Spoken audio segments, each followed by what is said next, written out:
para aquellos que por ahí no conocen o ignoran absolutamente la historia, ¿qué representa el Alto en Bolivia? ¿De qué estamos hablando cuando hablamos del Alto en el año 2003 en Bolivia?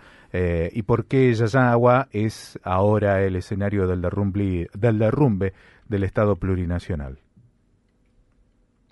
Bueno, solamente para aclarar, Yayagua es una población minera que no está tanto en el Alto, ¿no? Sino está en el departamento de Potosí, está a varios kilómetros al sur del Alto, y es una ciudad que es una población que en las últimas semanas, en los últimos días, ha sido testigo de un bloqueo campesino que ha terminado por eh, cegar la vida de 6 personas, 4 policías y 2 civiles, cuando las fuerzas del orden intentaban desbloquear este bloqueo campesino.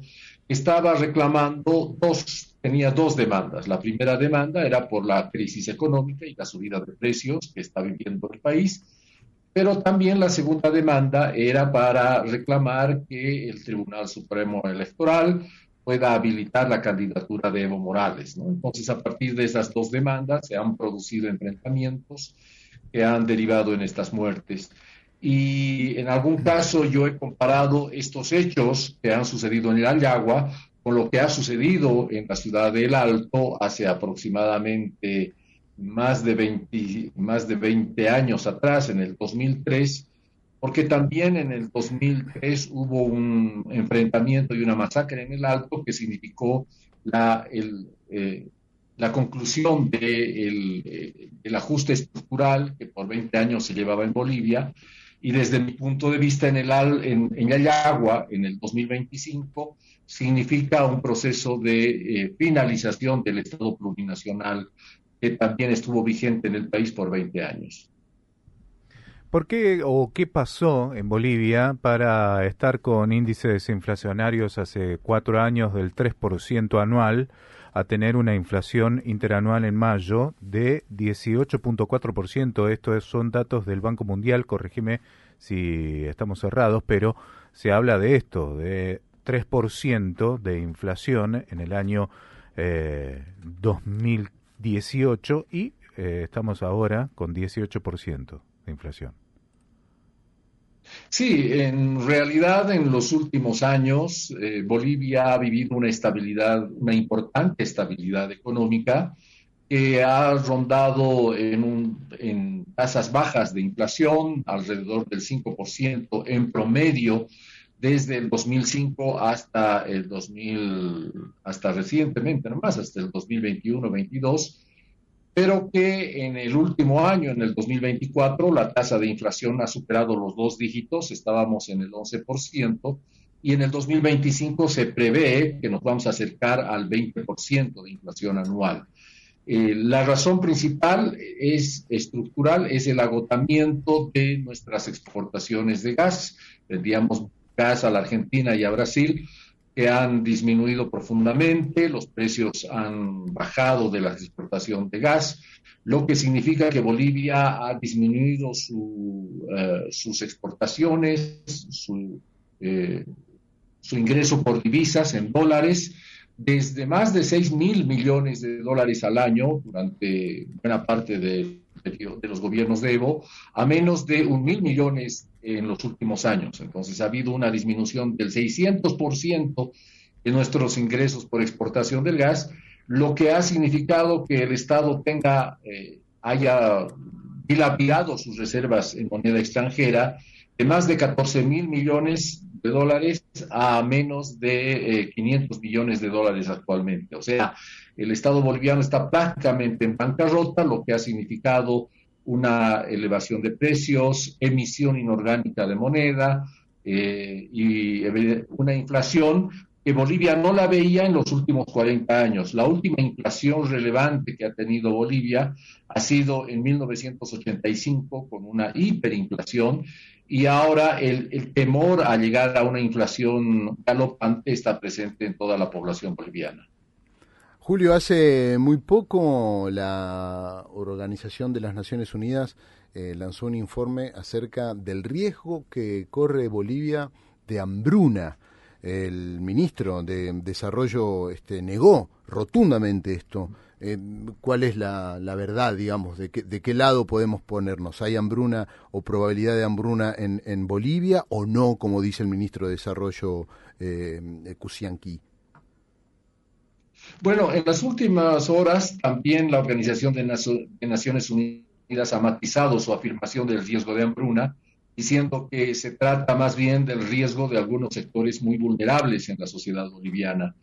De todas maneras, la seguridad alimentaria en Bolivia se ha deteriorado en los últimos años porque Bolivia ha orientado su producción comercial a mercados externos, a producción de carne a China, producción de aceite a países vecinos, lo que hace que Bolivia sea vulnerable a crisis alimentarias en los últimos meses, ¿no? Entonces, hay un riesgo, evidentemente, no es un riesgo para todo el país, hay un riesgo para los sectores más vulnerables debido a esta disminución fuerte de ingresos en Bolivia por la caída de las exportaciones del gas. Estamos en un riesgo, aunque ha matizado Naciones Unidas de que no es un riesgo para gran parte de la población, sino para sectores vulnerables, específicamente para comunidades campesinas que no han logrado salir de la pobreza en los últimos años.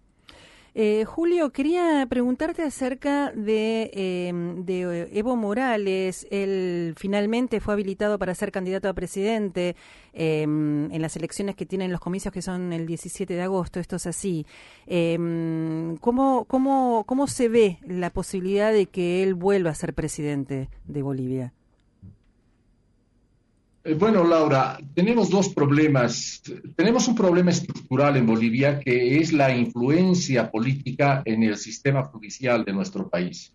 Esto se debe a que el sistema de partidos durante todo el periodo plurinacional, digamos a partir del 2005 hasta ahora, se ha caracterizado por un partido predominante que tenía más del 60% del apoyo electoral, que era el MAS, y esta concentración del apoyo electoral en el MAS ha generado una concentración también del poder político. El MAS, al tener la mayoría del Parlamento, también ejerció cierto control, cierta influencia y cierta manipulación en otros órganos del Estado, en el órgano electoral y también en el órgano judicial.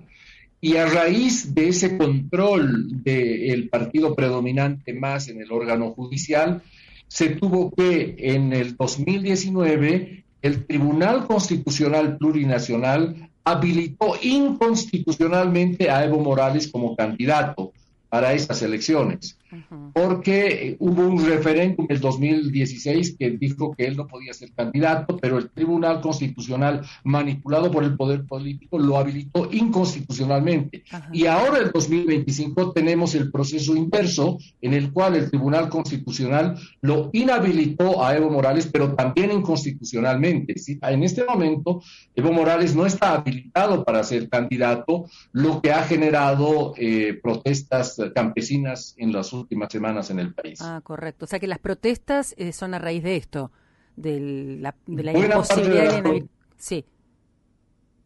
Perdón, Laura, buena parte de las protestas campesinas, bloqueo de caminos, han sido a raíz de la inhabilitación inconstitucional de Evo Morales para las elecciones del 2025. Muy claro.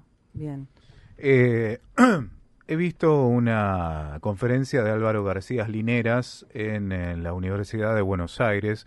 Hace pocas semanas estuvo visitando la Argentina. García Lineras, para aquel que no sepa, fue por mucho tiempo compañero de Evo Morales, era su vicepresidente en la primera elección, en el primer mandato, ¿no? Corregime si me equivoco. Y García Linera se mostró enormemente fastidiado por la interna entre el actual presidente y el ex presidente de la Nación.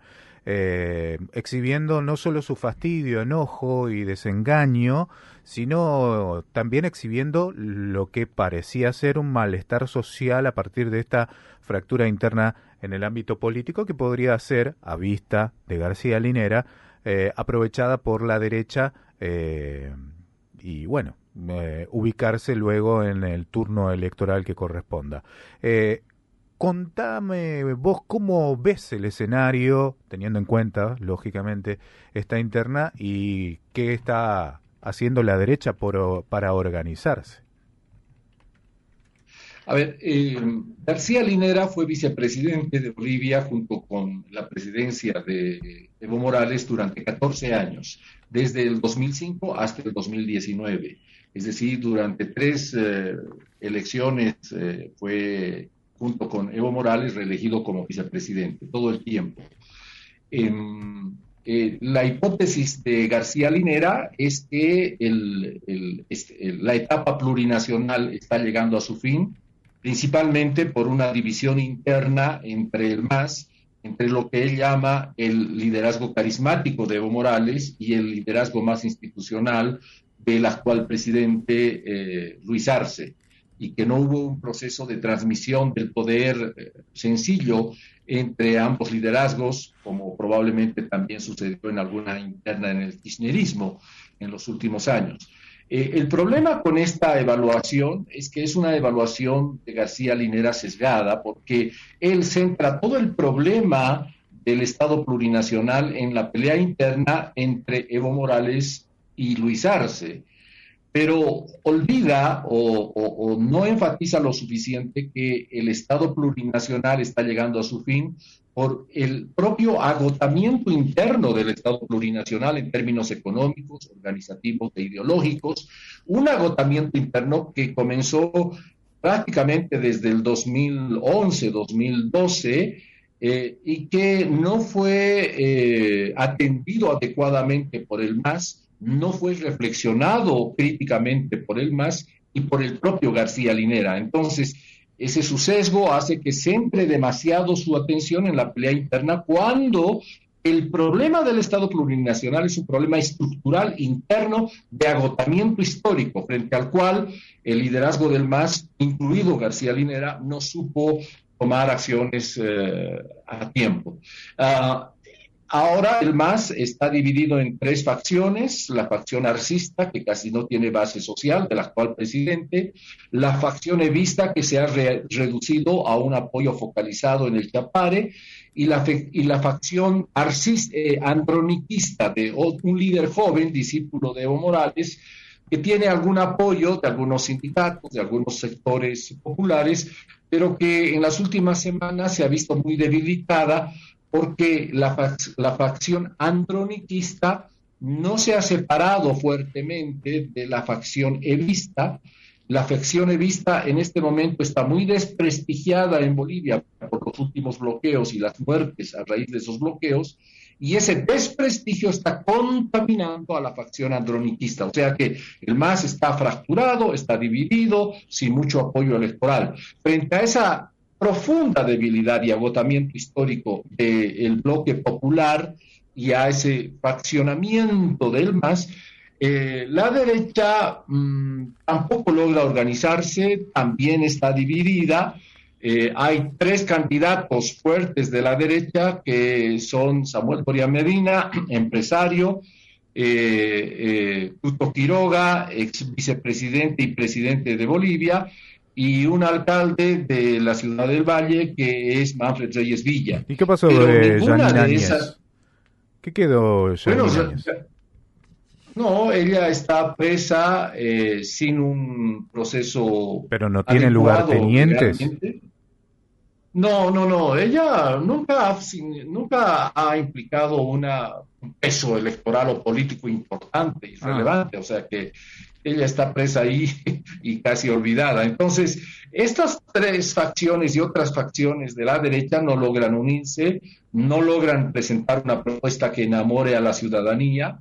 Más o menos al estilo de Macri, tienen un discurso de ajuste estructural de los años 90, pero que a estas alturas, después de 40 años, es poco aplicable porque las condiciones políticas y económicas han cambiado. Entonces, estas facciones de la derecha están compitiendo entre sí casi sin un oponente del lado masista o del lado popular que sea relevante, y están con actores políticos de hace 40 años, sin renovación de figuras, sin renovación del discurso, sin propuestas interesantes que sean relevantes para el país. Ninguna de estas expresiones tiene más del 20% de apoyo electoral, de modo que tienes una derecha faccionada, dividida, y un ámbito popular antes masista que no tienen liderazgo político en este momento. Julio, te agradecemos muchísimo el tiempo que te tomaste para acercarnos lo que está sucediendo en Bolivia y traernos esa actualidad acuciante que esperemos encuentre una vía de solución. Muchas gracias, que tengas buen día. Gracias a ustedes, un saludo a su audiencia.